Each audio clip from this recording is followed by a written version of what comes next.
Alors, quels sont les principaux enjeux en ce qui concerne l'intégration des TIC dans l'éducation?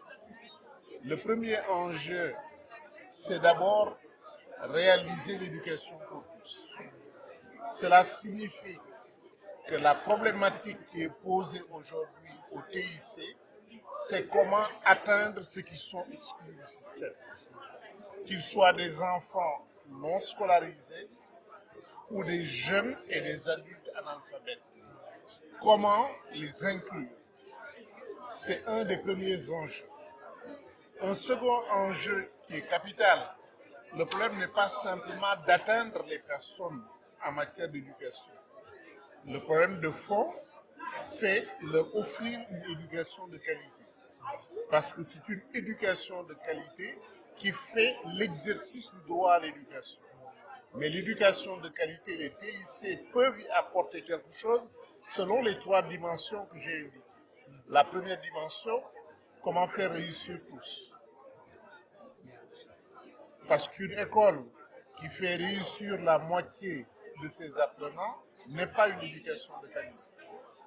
Même si elle peut être une école élitiste et d'excellence, comme on dit, mais elle n'est pas une éducation de qualité.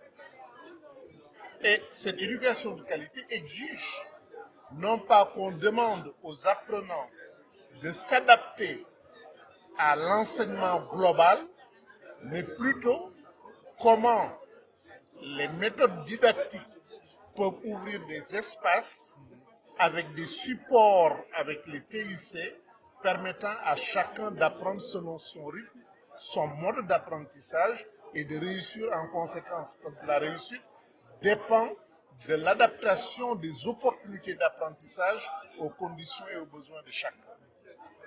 Deuxième élément qui est capital, c'est la pertinence de l'éducation. Parce qu'apprendre, c'est bon, mais apprendre en vue de quoi? On apprend pour résoudre des problèmes de la vie, des problèmes du travail, des problèmes de l'environnement.